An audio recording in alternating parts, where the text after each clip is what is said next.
E a nossa história começa com um povo muito específico, que é o povo hebreu. E como esse povo hebreu esperava a chegada do Messias. Os judeus, eles vêm originalmente da Babilônia. A Babilônia é o que hoje é o Iraque. Então eles saem ali das bacias da Babilônia, que é onde começou as civilizações antigas. Elas em grande parte começam ao redor das bacias dos rios. Porque as bacias dos rios são lugares propícios para plantação, para agricultura, são lugares que as pessoas basicamente viviam da vida rural, né? Então são lugares que fica fácil você plantar, você colher os frutos e a uma civilização começar. Eles saem de lá e acabam indo para o Egito. Pela falta de comida, eles acabam indo para o Egito. E isso é contado na Bíblia, no Antigo Testamento da Bíblia, na história de José, né? Então eles vão lá para o Egito, acabam sendo escravizados no Egito.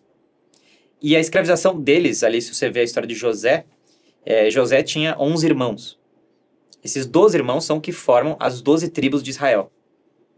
E José era o mais puro deles, ele era o melhor, o mais sábio, ele era o mais virtuoso. E aí eles batem no José por inveja e largam ele num poço. Mas acaba comida para eles. E José, mesmo preso, mesmo tendo uma vida muito difícil, mesmo tendo uma vida extremamente sofrida, ele tem visões divinas e ele vira conselheiro do faraó. Então José vira uma pessoa importante. E a família dele fica sem comida e o próprio José tem que acolher a família dele, receber a família dele, e eles são escravizados para poder sobreviver. Os descendentes desses irmãos deles são as tribos de Israel, e as tribos de Israel vão ser escravizadas no Egito. O Egito é uma civilização importante, antiga, pagã. Mas Israel tem uma característica diferente dos egípcios. Israel tem a revelação, e se acredita portadora da revelação de um Deus único. Um Deus que tinha se revelado para Abraão, um Deus que testou a fé de Abraão, e o Deus que eles consideram o único, contra os ídolos. Porque nos outros povos da antiguidade, por vezes, você tem vários deuses, e esses deuses estão em choque, estão em conflito. Você tem um amuleto, você tem uma estátua mágica, não sei o quê. E Deus fala, não, eu sou Deus, não existe outro Deus senão eu, sou um Deus único, eu sou o único Deus. Não tem os outros deuses. E não é só porque eles às vezes pensavam assim, não, tem os deuses do Egito. Era uma coisa meio política, social. Os deuses do Egito, os deuses da Grécia, e os deuses do Egito estão lutando contra os deuses da Grécia, tinha esse tipo de... Às vezes se pensava assim. Os judeus falam, não tem essa história de brigas, só há um Deus único. Esse Deus único, ele é a verdade, ele é a única verdade, ele é aquele que ele é o próprio ser. Tanto que na revelação aparece, eu sou aquele que sou. É a existência pura, é o Deus completamente transcendente. E vai ter um grande profeta, esse é o primeiro dos grandes profetas, que é chave para esse início, né? Que é Moisés. Então Moisés, ele é o libertador do povo do Egito. Tem toda a história do Moisés. Moisés é criado na família do faraó, é excepcionalmente inteligente, é uma figura incrível e recebe uma revelação de libertar o povo judeu de onde ele veio. Foi encontrado pela família no rio, né? A mãe deixa ele no rio e tal.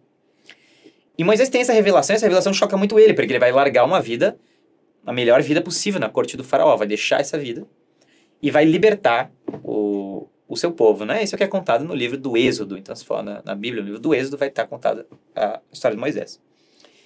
E aí ele liberta o povo por meio de eventos miraculosos, milagres. Então tem pragas do Egito, tem toda uma interpretação dessas pragas do Egito, a gente não vai conseguir entrar nisso agora. As pragas do Egito são sinais, são símbolos das mazelas dos homens, das coisas que os homens fazem. De mal, os gafanhotos, por exemplo, tem esse elemento que consomem tudo, né? Eles chegam, uma praga de gafanhotos destrói completamente uma plantação, as pessoas viviam disso. Então tem elementos aterrorizantes, questão da morte da descendência, né? Coisas que refletem os males que a sociedade pagã praticava, e eles são, de certo modo, refletidos nesse povo egípcio. E o mais notório, o mais famoso, Moisés lidera o povo, tem toda uma simbologia, tem a figura da cobra que aparece, a gente não vai conseguir entrar em tudo isso, mas, fundamental, ele abre o mar e liberta o povo. E aí ele vai receber a revelação da Tábua da Aliança. Todo mundo já viu alguma representação de Moisés abrindo o mar, ou alguma coisa, é algo que é notório no imaginário. Mas muitas vezes a gente esquece também, Moisés é o que recebe a Tábua dos 10 Mandamentos. E os 10 Mandamentos são uma nova aliança. Uma aliança, ela é nova porque você tem a aliança de Deus no dilúvio, né? Então você pega lá no Gênesis, o mundo acaba e aí se retorna, você tem uma aliança, Deus faz uma aliança para restaurar a humanidade. E aqui Moisés traz essa tábua, que é do Antigo Testamento, portanto é chamada de Antiga Aliança na nossa terminologia, eu falei nova em relação à do dilúvio, mas ela é Antiga Aliança na nossa terminologia, que é o acordo que Deus faz com a humanidade. Fala, não, vocês estão libertos, eu vou dar para vocês a terra prometida, vocês vão ser tirados do lugar onde vocês estão, mas vocês vão ter que seguir esses mandamentos, vocês vão ter que seguir essa tábua, vocês vão ter que seguir e cumprir esses preceitos. essa tábua, ela tem 10 preceitos, mas o mais importante, primeiro, é amar a Deus sobre todas as coisas, não ter ídolos, não ter... focar em Deus. E os outros são decorrências de você amar a Deus sobre todas as coisas. Não cobiçar a mulher do próximo, não roubar, não... matar ali, a conotação que tem no termo original é assassinar, né? Porque às vezes fala matar, mas sim, efetivamente existe legítima defesa e outras coisas ali, a conotação é assassinar. De qualquer modo, o ponto é não louvar a Deus. E aí toda uma figura sacerdotal, todo um templo é formado a partir dessa libertação de Moisés. O que o povo faz quando Moisés liberta eles e traz aliança? O povo, primeira coisa, o povo sempre muito, muito sábio, muito iluminado, Deus abriu o mar, tirou eles da escravidão e daí eles vão louvar um ídolo, um bezerro de ouro, que é o ídolo, e daí falam, ótimo, então agora vamos... Deus nos tirou do mar, mas a gente está com fome agora, então vamos agradar o bezerro de ouro para ver se ele traz a comida, se ele traz prosperidade material. A famosa idolatria, a famosa esquecimento, falta de agradecimento, que é tão da natureza humana. E aí o povo vai lá louvar o bezerro de ouro, mas eles falam, gente, vamos ter que organizar esse negócio, a coisa tá uma baderna, tá tudo caos, não sei o quê. E se cria uma casta sacerdotal, com sacrifícios, com organização política. Por isso que no Antigo Testamento você vê essa lei, por vezes, muito rígida, né? Tem lá nos Números, tem lá aquela lei que assim, não, você não pode comer carne de porco, fazer não sei o quê, blá, blá, blá, e dia tal, você tem que fazer o sacrifício tal, da pomba, olhando para não sei para onde. É uma lei muito rígida, porque se entendia que como o povo estava muito perdido, muito errático, não tinha uma ordem mínima, não tinha uma ordem jurídica, econômica, política, tinha que se detalhar os preceitos morais do povo, se detalhar os preceitos de vivência básica do povo. Por isso que, se você pegar o livro de Números, ou Levítico, ou outros, eles têm leis tão rígidas, né? Mas, a princípio, a base essencial é a parte dos 10 mandamentos. E dentro dessa revelação, já um pouco Moisés, e depois com outros profetas que vão aparecer, Israel vai passar por muita história, vai ter brigas políticas, reis vão ser depostos, colocados. Existe a expectativa de que virá um Messias, que virá um Salvador.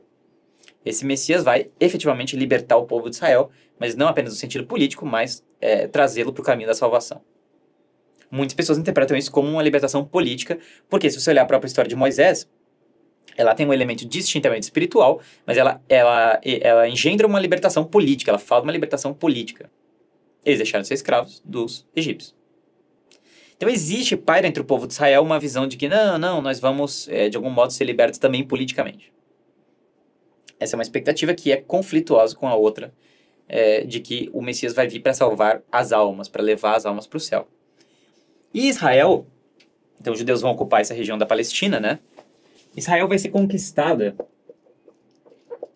por 2 povos notórios, certo? Por 2 povos, com ele aqui. Israel vai ser conquistada pelos gregos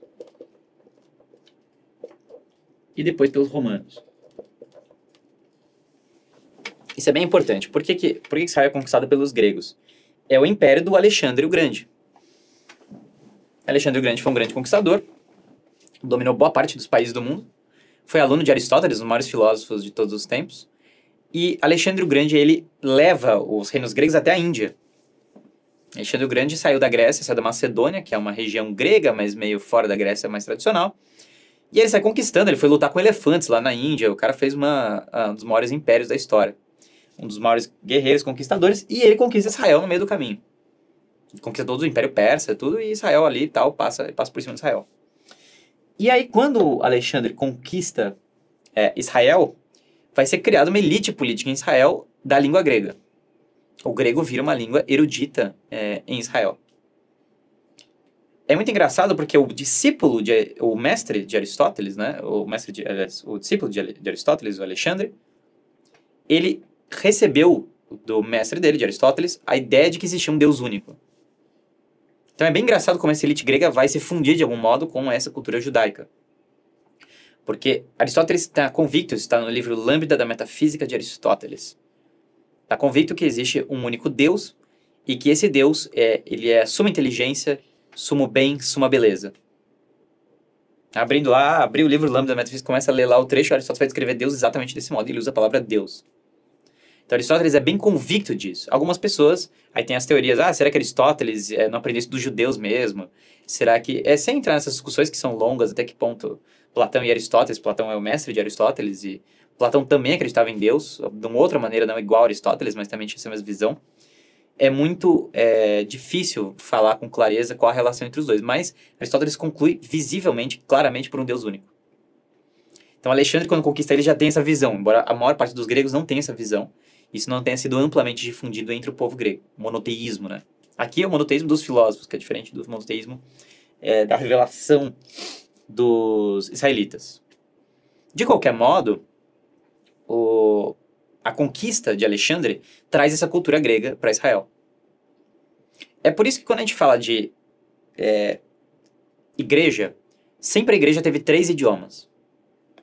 Sempre teve. E isso vai ficar até hoje. A igreja sempre teve o hebraico, o grego e o latim. O grego vem dessa conquista de Alexandre. E depois, mesmo quando os romanos conquistarem Israel, porque os romanos vão conquistar Israel depois. Uma luta violentíssima, aliás. Tem toda uma história dessa luta. Os judeus se refugiam num monte, numa montanha que não tem acesso, e os romanos constroem uma ponte gigantesca para pegá-los. Uma das maiores construções do mundo antigo. Os judeus ficam no topo de uma montanha, os romanos constroem uma ponte gigante até o topo da montanha para ir lá e derrotar os judeus. Uma batalha bem, bem difícil. Os judeus primeiro se revoltam contra os gregos, que tá lá nos livros de Macabeus. Então, se você abrir uma Bíblia, pega uma Bíblia na sua casa e lê lá Macabeus, ela vai te contar a história de como os judeus se revoltaram contra os romanos, contra os gregos, né? E aí depois os judeus são conquistados pelos romanos, que conquistam os gregos também. Só que o Império Romano Oriental, esse Império Romano mais pro lado oriental, por causa dessa tradição de cultura grega, por causa da influência grega ao longo dos anos, ele vai ter o grego como idioma principal. Então os romanos vão levar o latim, mas o grego vai continuar por séculos e séculos como a língua principal. E todas as cidades do Império Romano Oriental, cidades que são muito famosas no cristianismo, são cidades de língua e cultura grega. Isso é bem importante porque na cruz do Cristo, quando Cristo for crucificado, vai ter lá escrito Jesus Nazaré, reis dos judeus, em 3 idiomas: latim, grego e hebraico. Qualquer lugar que você for da igreja, qualquer coisa da igreja, vai estar usando os 3 idiomas. Vai falar Kyrie eleison, Senhor tem de piedade, é grego. Várias palavras famosas que a gente usa são gregas. Bispo é uma palavra grega. Episcopos, né? Vem de episcopos. Nós usamos latim também, tá lá, latim tá na cruz do Cristo e tá em várias palavras. Você fala, nós usamos hebraico, aleluia.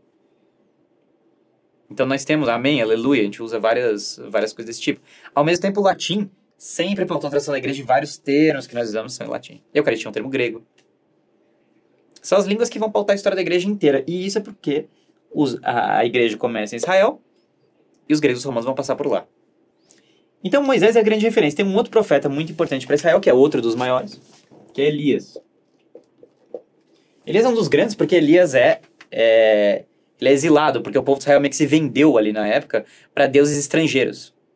Tem a mulher Jezabel, que é uma sedutora, que afasta os povos da verdade, e Elias confronta esse reino com a verdade de Deus. Tem até um julgamento de fogo no topo de uma montanha. E Elias é muito interessante porque ele escarnece dos ídolos. Ele debocha dos ídolos. Debocha para que se entenda a verdade, para que se encontre a verdade. Elias, ele então pega um reino de Israel que foi completamente invertido, se vendeu para o paganismo, traiu completamente a Deus por conta de deuses estrangeiros, por conta de cultos cananitas, no caso. Canaã é uma região que tem esse culto do deus Moloch, tem esse culto que engendrava inclusive sacrifícios, né? E Elias confronta isso, Elias bate de frente com esse culto do Moloch. Ele é, portanto, um dos grandes profetas de Israel. Elias e Moisés são muito importantes porque são exatamente os 2 poetas mais referenciados durante a vida do Cristo. Tem um fenômeno que acontece lá no Novo Testamento, um ponto-chave, que é a transfiguração do Senhor. É o momento que tem uma visão e aí aparece Elias e Moisés. Por que aparece Elias e Moisés? Porque é o hall da fama, são os grandes profetas aí do Antigo Testamento. São as figuras fortes, né?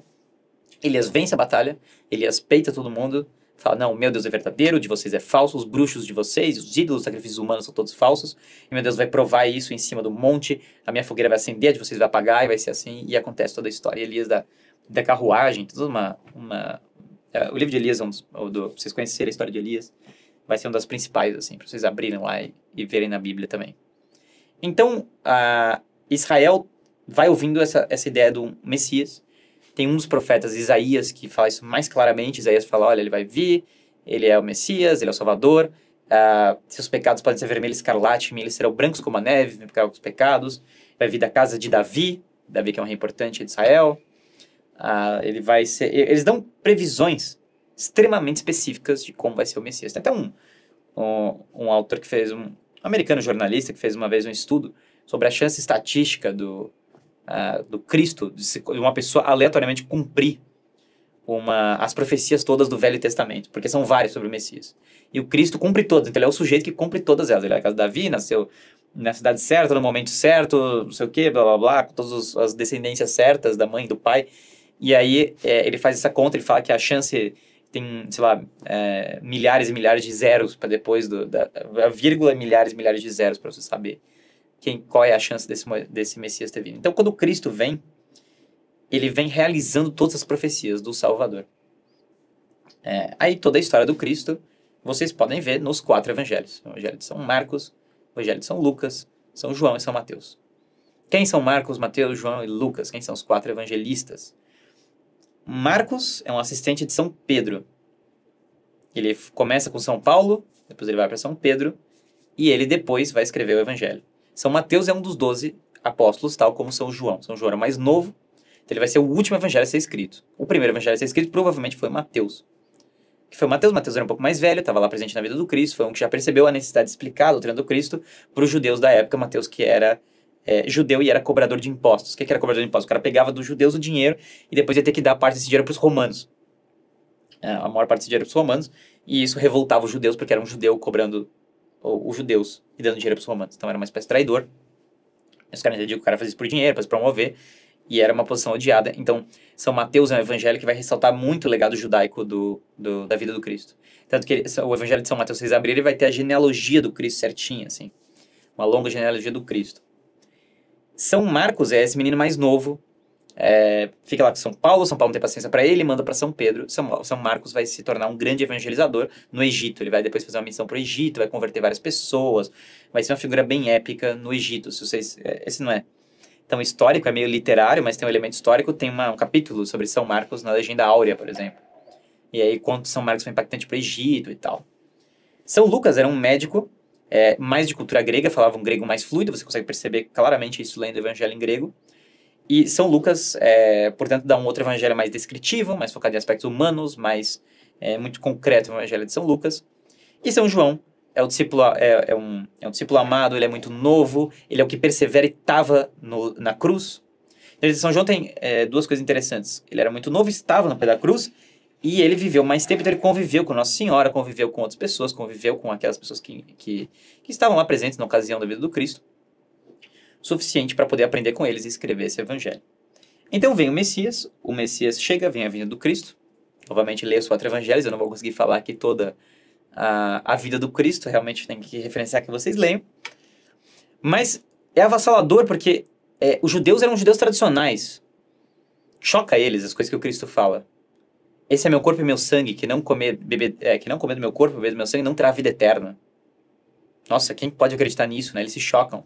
Eles veem os milagres, eles veem os sinais, eles veem o impacto que o Cristo causa, a autoridade dos ensinamentos, como ele conhece as escrituras, como ele comunica as coisas.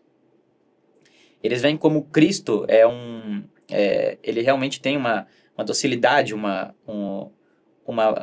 ele fala com autoridade, diferente das pessoas que vieram antes dele, como falam as escrituras. E o Cristo, então, ele vem, prega o seu ministério, e ele multiplica os pães, e não é só metáfora, realmente eles acreditam que é assim mesmo, eu não acredito. Bom, tudo bem, mas a fonte histórica fala que aconteceu assim. A pessoa pode até falar, eu não quero acreditar, mas efetivamente as testemunhas estão lá, inclusive testemunhas não cristãs. Você pega lá o Flávio Josefo, ou outros que não são cristãos, existem várias testemunhas romanas, ou judias, ou que não são cristãos, que atestam os milagres de Cristo. A diferença é que os que não são cristãos acusam ele de ser um bruxo. Falam que ele é um mentiroso e um bruxo. Tanto que, se você olhar no Evangelho, já tem isso. Alguns judeus lá falam, não, ele é bruxo e tal. E o Cristo, ele efetivamente traz uma nova aliança. Ele realmente traz um novo pacto para o povo eleito. E esse pacto agora, ele é para todos. Ele é para todo o povo, para toda a humanidade. Ele não é só para os judeus. Ele é visto como uma revelação para toda a humanidade. O Cristo vai ser crucificado, vai ressuscitar ao 3º dia, com as testemunhas, com tudo lá, e vai subir aos céus. Os apóstolos, para acreditar na ressurreição, choca eles. É chocante. Um judeu tradicional não aceitaria facilmente a ressurreição do Cristo. Não é algo... E até eles entenderem que o que o Cristo afirma, distintamente de outras coisas, ele fala que ele é Deus. Fala que ele é o próprio Deus. Então, porque a primeira coisa que eles pensam ele é um Elias, ou ele é um Moisés, ele é mais um profeta. E não é isso. Se vocês pegarem lá o começo do Evangelho de São João, ele é bem descritivo, né? No princípio era o Verbo estava junto de Deus, e o Verbo era Deus. E o Verbo se fez carne e habitou entre nós. Ele fala de João Batista, como o último dos profetas, João Batista que anuncia a vinda do Cristo. Veio um homem vindo de Deus, seu nome era João Batista. Não era ele a luz, mas o filho mas enviado à luz. Então, João Batista, ele não é ele o próprio Deus, mas ele é o enviado de Deus. Por que o começo do Evangelho de São João faz essa distinção? Para você entender a diferença de um profeta para o Cristo. Um profeta é um enviado de Deus, uma pessoa que tem uma missão de Deus, uma pessoa que anuncia como nós podemos reformar esse mundo com as crises dele, com tudo, e trazer um novo mundo, trazer um mundo inspirado pelo Cristo. O Cristo, ele é o próprio Deus, ele é o alfa e o ômega. O Evangelho de São João fala, nada do que foi feito poderia ter sido feito sem ele. Então, a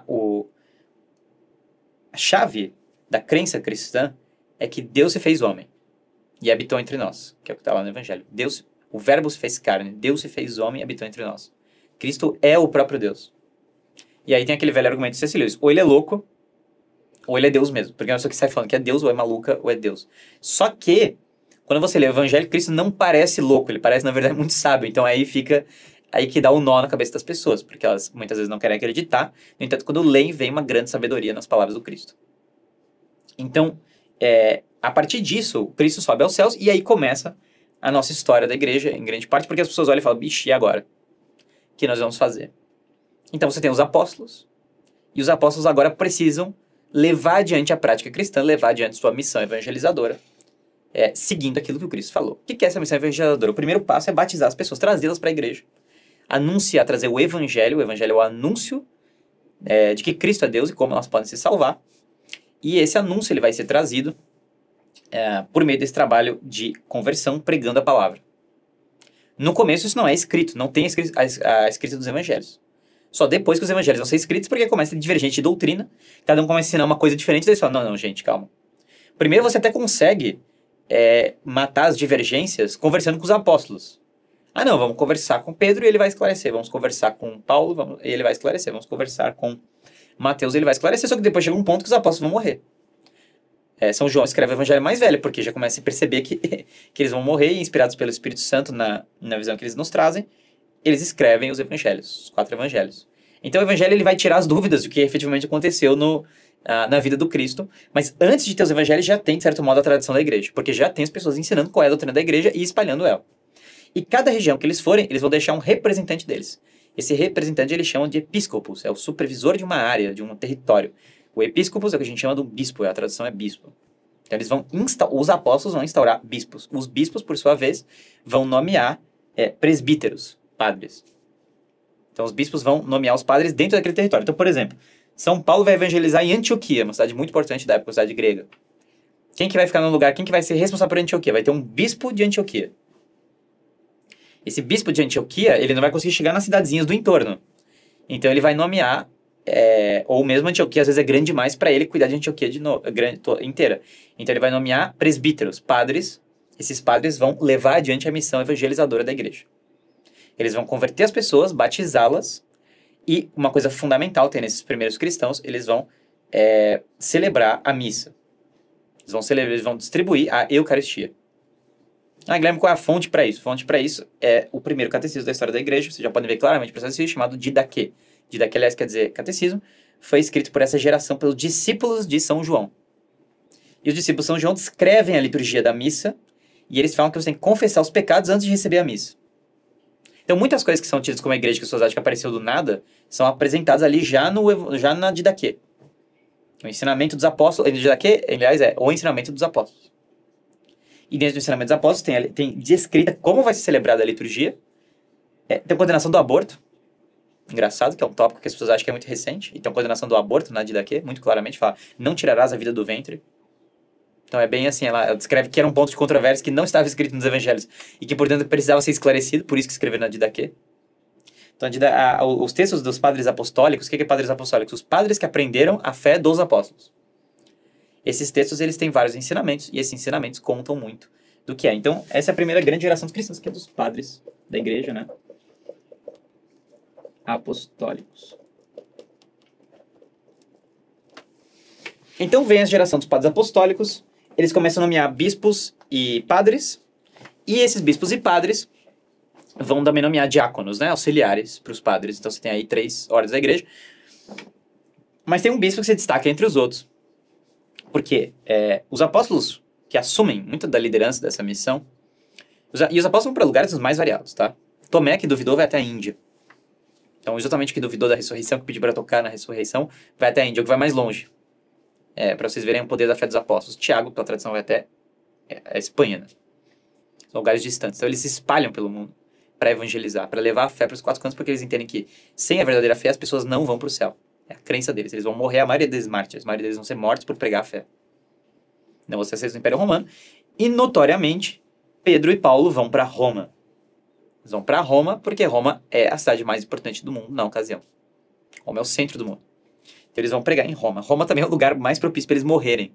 Por que os romanos matam os apóstolos ou matam... Porque para os romanos é assim, você acredita num deus israelense. Beleza, contanto que você acredite no deus do imperador também, aí nós vamos acreditar também aí tudo bem, aí você pode acreditar no seu deus israelense. Só que os judeus, eles têm uma característica, e os cristãos também, eles vão trazer agora, a mesma característica assim, não, nós não acreditamos no seu deus. Nós não vamos prestar o culto do imperador como um deus. Não vamos fazer isso. Nós não vamos aceitar que os deuses de vocês são verdadeiros. E isso para os romanos é intolerável porque atrapalha o projeto político romano.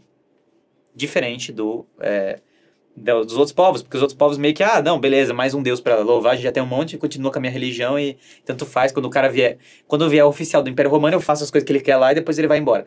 Os cristãos, ele falam, não, eu não vou fazer as coisas que você quer agora. Eu não vou fazer o culto do seu imperador como um deus. Não é verdadeiro. E aí começa a perseguição violenta dos judeus e dos cristãos. Os cristãos, portanto, eles não aceitam a religião civil romana. Cristo já tinha falado disso. A César o que é de César, a Deus o que é de Deus. As pessoas às vezes pensam isso, não, quer separar a política da religião. Sim, mas aí tem um forte aspecto que o que é de César? Uma moeda feia com a cara dele, o que é de Deus são as almas. O que ele está querendo dizer é que não é que, de fato, a salvação das almas, ela tem um papel proeminente, né? E esse papel proeminente da salvação das almas, ele vai ser realizado, ele vai ser concretizado, ele vai ser vivido, né? Sem a idolatria, sem o poder estatal, o poder político, sobrepujando o poder espiritual.